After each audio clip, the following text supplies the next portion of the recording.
안녕하세요. 무명의 학교종이 땡땡땡입니다.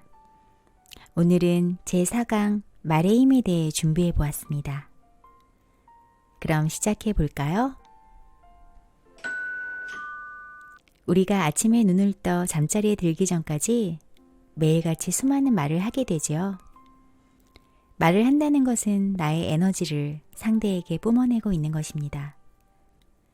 동물 중에서 인간만이 말을 하며 살아가고 있는데요.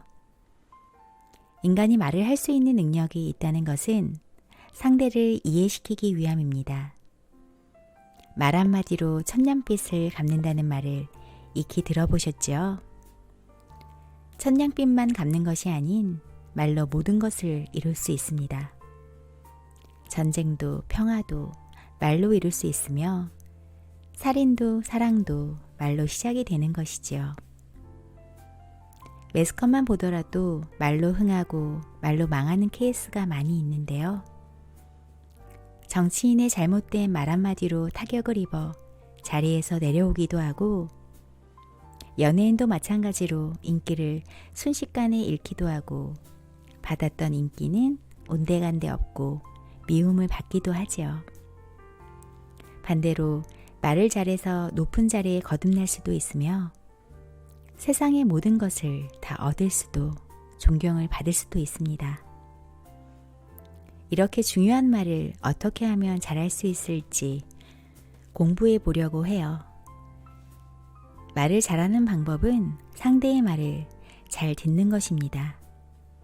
한 예로 제 친구 중 수다쟁이 남자 사람 친구가 하루는 말을 안 하고 입을 닫고 있었는데, 사장님께서 회식 자리에서 요새 아무개 씨는 말을 참 잘하네요 라고 칭찬해 주셔서 난감했었다고 해요.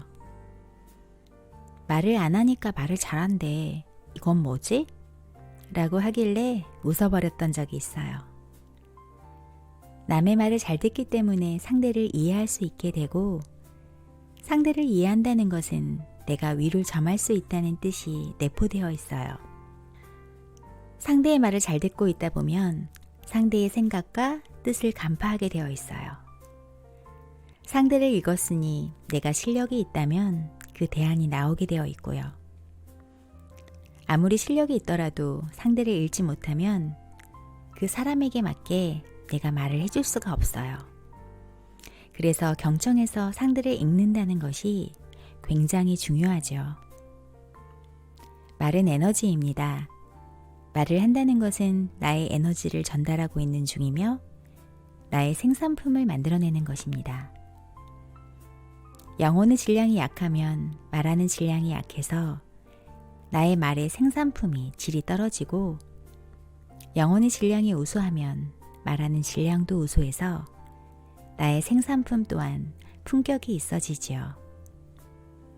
내가 갖고 있는 질량의 수준에 맞게 사람을 살릴 수도 있고 죽일 수도 있으며 상대의 힘을 꺾을 수도 있습니다.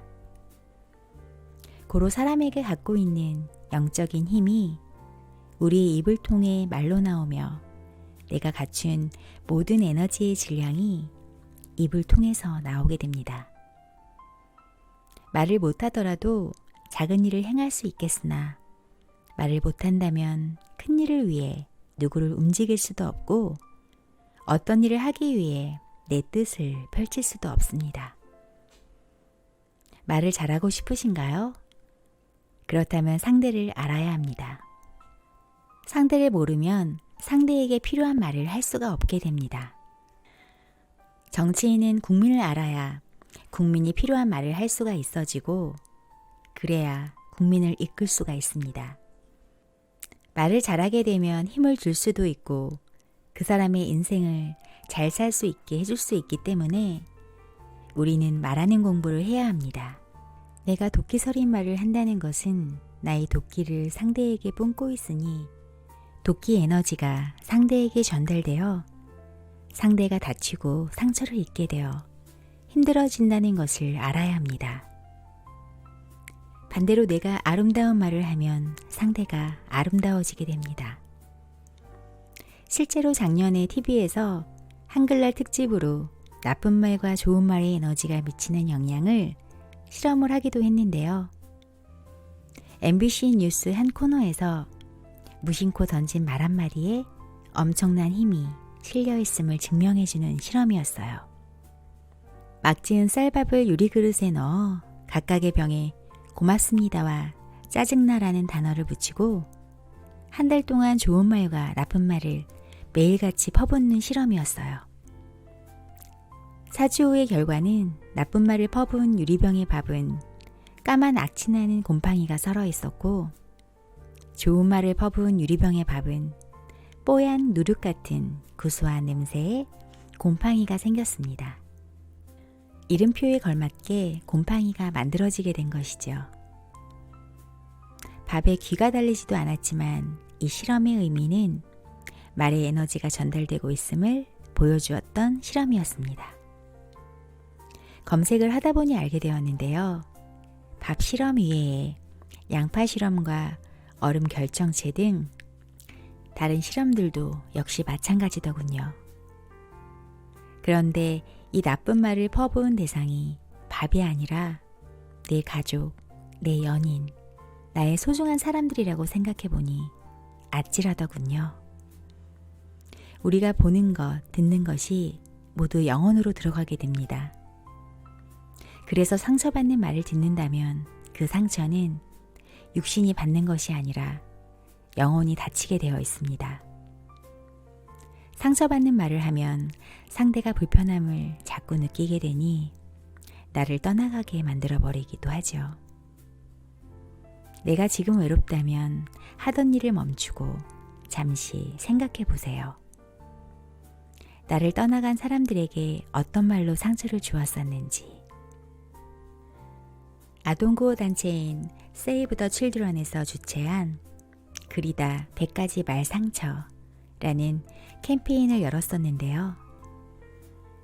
아동을 온전한 인격체가 아닌 부모의 소유물로 보는 시선을 바로잡고자 아이들에게 상처 주는 말 100가지를 선정하고 그 말을 들을 때 아이들이 느끼는 감정을 그림으로 표현해서 아이들의 마음과 마주하는 자리를 만든 캠페인이었어요. 어디서 말대꾸야? 안 된다면 안 되는 줄 알아. 지 아빠랑 똑같아. 착한 어린이는 그런 행동 안 해. 넌 대체 누굴 닮아서 그러니? 널 왜 낳았는지 모르겠다. 당연한 걸 왜 물어? 흘리지 좀 마. 오빠는 안 그런데 너는 왜 그러니? 영화나 드라마의 대사에서도 흔히 들어봄직한 얘기들이었어요. 아이들의 그림을 본 부모님들은 먹먹해서 정작 아무 말도 할 수가 없었다고 해요.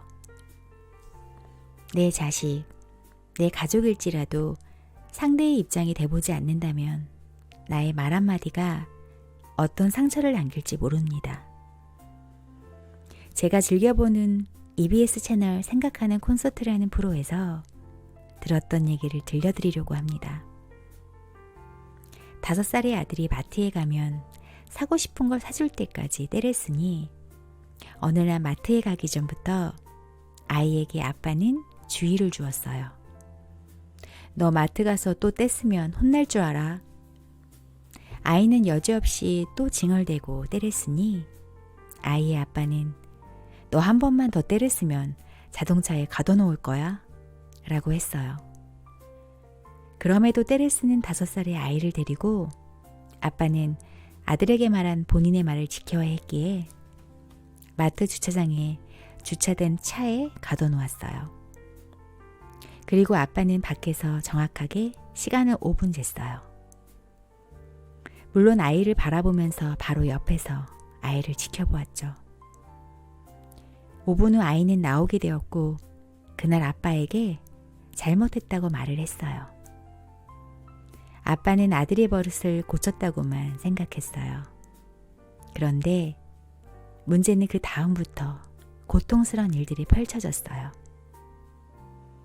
이 아이가 커서 중학생이 될 때까지 방문을 닫고 있거나 깜깜한 걸 참지 못하거나 혼자 있는 걸 전혀 견디지 못했어요.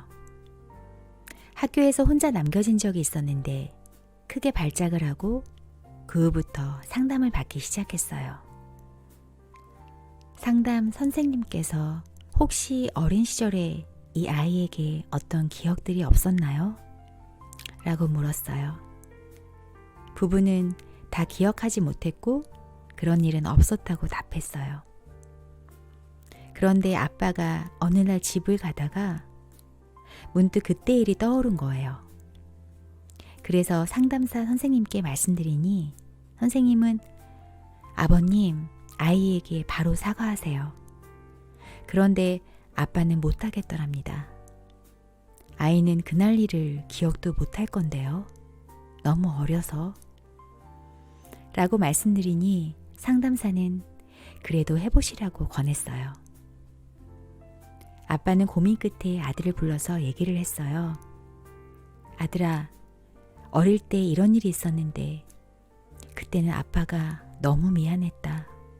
라고 얘기를 하니 아들이 펑펑 울면서 굉장히 화가 난 표정으로 아빠는 하루 종일 나를 가둬놨어요. 라고 했어요. 우리에게 5분은 아무것도 아니었겠으나 깜깜한 자동차에 갇혀있던 5살의 아이에게는 그 5분은 하루 종일이었던 거예요. 이 고백 후 신기하게 아이가 달라졌어요. 그날 이후 아들은 불을 끄고 문을 닫고 자기 시작했어요.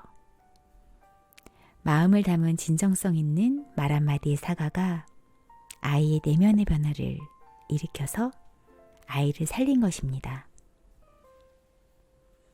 저는 이 스토리를 듣고 적지 않은 충격을 받았어요.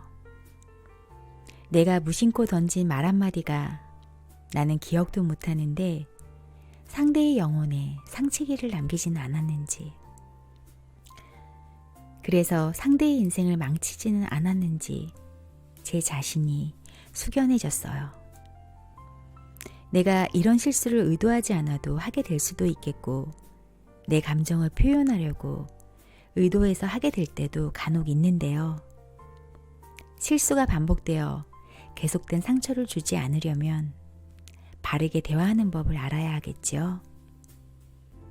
그래서 다음 강의에서는 바르게 대화하는 법을 이어서 말씀드리려고 합니다.